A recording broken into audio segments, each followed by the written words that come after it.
Hey everyone, it's Shelby again, and today I am with Tiffany Turner. Tiffany, I just wanted to get your perspective on this album because you're in a unique position where we had some writing circles, we had some days where we did other things of tracking, and then John came with this amazing song on the Silent Night, and they finished it. And I don't know how it got to you guys, but we just were like, hey, here's the song. Do y'all sing with it? How was that for you? For me, I really love that process. Yeah. I write occasionally, Yeah. but I don't really feel like my biggest strength is writing. Mm-hmm. I think you need to be a great interpreter of a song too. For sure. And so I love it. I love when I've been presented with a song and it's like, can you perform this and communicate this song? Yeah. And so for me, when it was presented to us, it was quite a compliment. I love John. I love his writing, and I just felt really honored and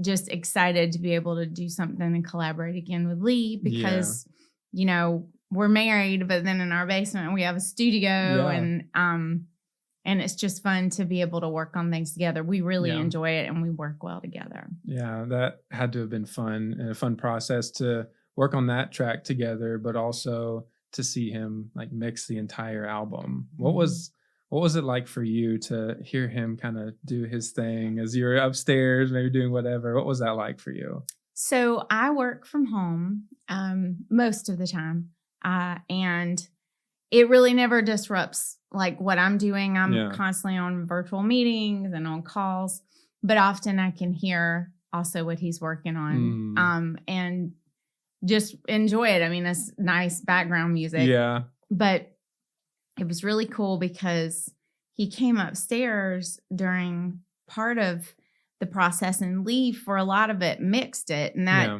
means basically just makes it pretty. Yeah. You have all these pieces to a project: vocals, instrumentation, programming, and you have to balance and mix everything so that everything is just a beautiful painting. If you look at an impressionist painting, if you look at it close up, it doesn't make any sense. But if you stand far away, it's beautiful. A great description of mixing. Yeah, I think that's what mixing is. And I often say mastering is waxing a car. Yeah. But Lee mixed a lot of the project, and he came upstairs one day and he was just crying. And, he was like, I don't know what happened. I just was doing this. And I said, babe, that's the Holy Spirit. Yeah. And I just, he works so much in country music and other genres. And,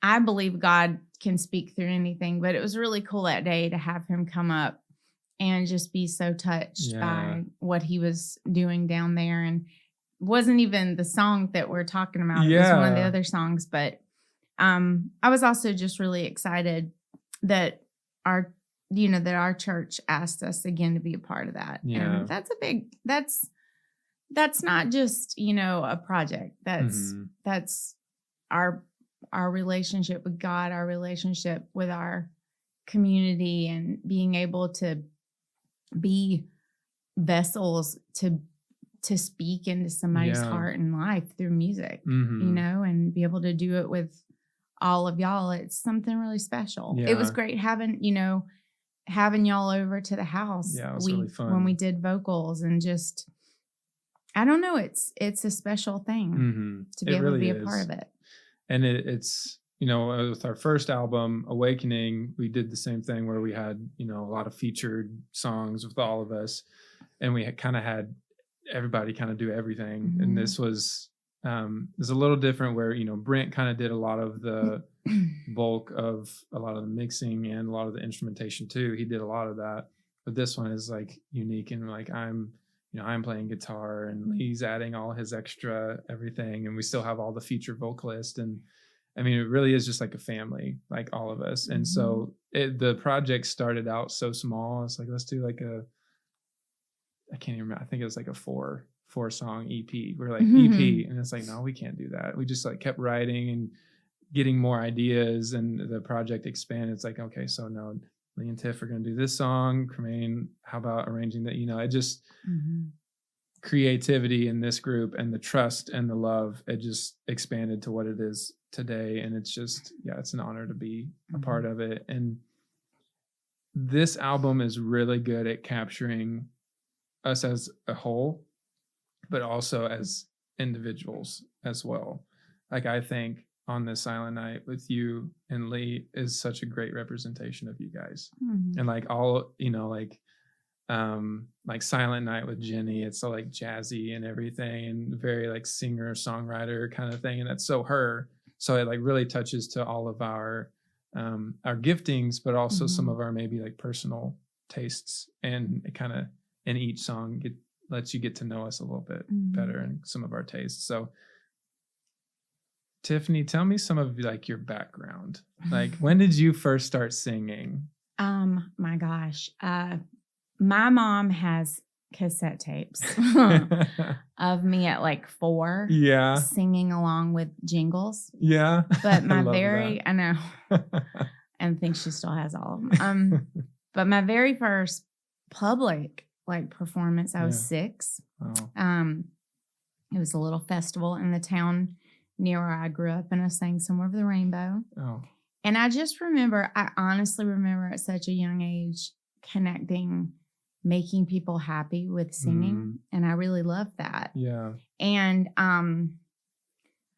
I went to church occasionally as a child. Like, some of my first memories of church are actually Christmas. Yeah. I just remember the tiny little Baptist church in the town I grew up in. They did the nativity scene in the baptismal. Yeah. They put down a piece of plywood and all the kids got arranged. And I remember, I literally can remember these glass like Avon dishes that they used for gold, frankincense, and myrrh. Yeah. And I also remember at my aunt's house, my aunt was the choir director. She had a book. She had the book version of Jesus of Nazareth with photos from the movie. And I just remember at a young age being very fascinated with Christmas. Yeah. But, singing for me was really just entertaining until I was about probably a teenager, 14. My mom got really sick and was diagnosed with a heart condition and was given actually about a year to live. Yeah. And that kind of really made her want to get closer to God again. She had been, as a young woman, really involved in church. She grew up during the Jesus movement and had a really, profound experience in life, and all the things can, get in the way.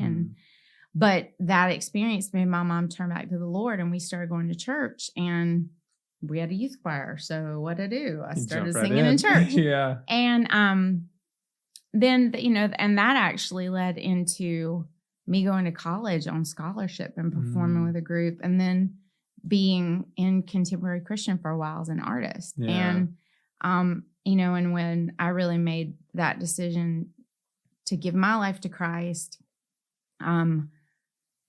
that for me, singing became something else. Yeah. And I, do all types of singing now. I have a band that does R&B and soul music and absolutely love it.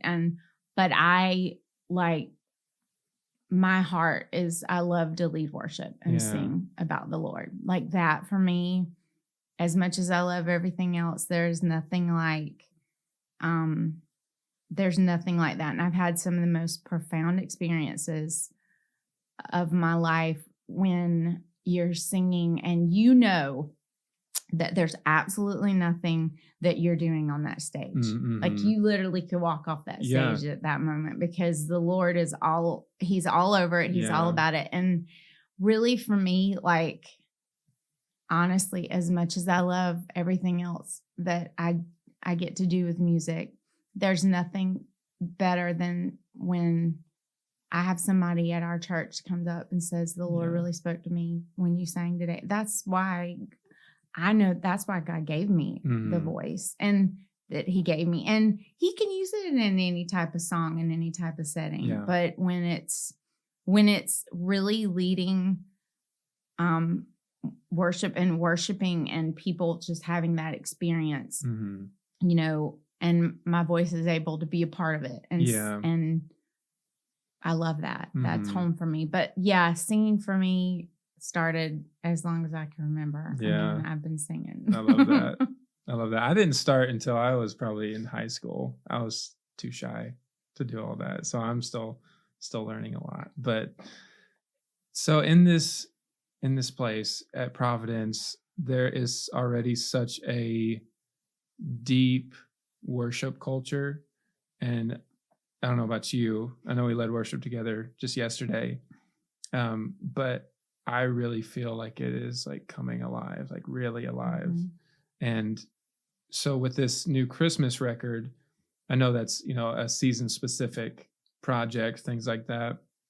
What do you think the impact will be in the Advent season for Providence Church as we introduce some of these new songs? And from your perspective, from the worship leader perspective of seeing all of the congregants singing these songs and engaging, what do you see already? What do you hope to see, you know, Christmas Eve when we're all on stage together again, singing these songs? What do you hope for all of that?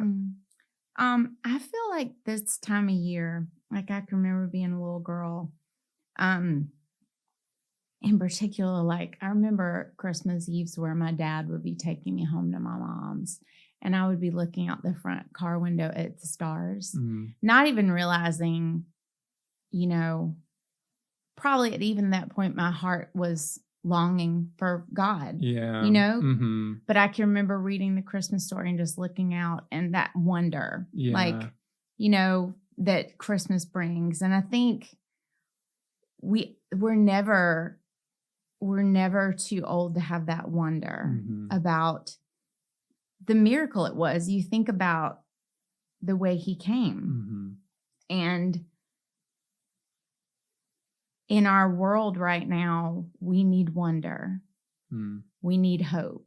And I feel like, I know, you know, sometimes I've had some rough Christmases. But I feel like there's always that chance to have wonder and hope at the story of Christ and his coming. And I hope that that music and that experience would cause people to have that wonder, whatever age they are. So were there any moments in the studio working with Lee that stuck out, that either struck your heart, you know, where the Spirit was leading you to do something or telling you to just stop? Or what was some of the creative process of that, working with Lee? Yeah. So especially on the Silent Night, it's a real tender ballad, one that's not a big belting ballad. Which is a nice change of pace sometimes. A very nice change of pace. And I just really found myself really concentrating on the lyric and communicating that and letting the song breathe, not filling it up with all the space, like filling up all the space, but letting that sound and silence have a good balance. And Lee also did a good job playing with that too, like, and arranging, just letting it sit. And it was just really fun to do that with him. We get in a rhythm. It's also funny because he knows my voice and he knows when I'm not giving him 100%. Because the studio can be a challenge for me because I don't have an audience in front of me to work off of. So he would be like, I think you could do that again. But we kind of get into a rhythm and really crank it out. And I think we spent a couple hours on it. And one thing I love about him too is he's not going to like have me singing to death. Like he knows when he's got it. And I usually leave when he's like piecing all the parts together. And, but because I get very tired of hearing my own voice. Same. I hate listening to myself. But yeah, it was just a lot. It was fun. We took an afternoon. I think it was a Sunday afternoon. And we just worked on it. And, you know, it's really fun to do that with him. I never in a million years thought I'd be married to somebody who did music and we'd get to do that together. And it's really sweet and Yeah. special to do together with him. Yeah. Well, I love that track. And you guys also sing, both you and Lee sing backups on Come Thou Long Expected Jesus that John sings. And this fun little tidbit for you. This is the surprise I was telling you about. So we listened to it, and Cremain comes in and he goes, "That is not Tiffany Turner." It's like you guys hired Dolly Parton, and that is who's singing on this background. Oh my gosh. So yes, that is a little gift for you. That's the best Christmas from gift Cremain I've ever received in my life. Because I tell people in my life there's Jesus and family and Dolly. Yeah. And I love her so much. Yeah. Oh my gosh. Seriously, one Sunday he came in, he's like, that is not Tiffany. Wow. It's like, you guys hired Dolly Parton and she's singing backup. Shh. I'm gonna have to listen to that again. Yeah, I know. I listened to it, I was like, I mean, I know. I remember right. we really wanted that country bluegrass feel. Yeah. Cremain. Yeah, I love, like, my keychain says, "What would Dolly do?" I mean, of course, like I said, she's third, but I mean, but if there's anybody, and if there's anybody that does Christmas right, yes, it's Dolly. Yes, it's Dolly. So that's a little surprise for you.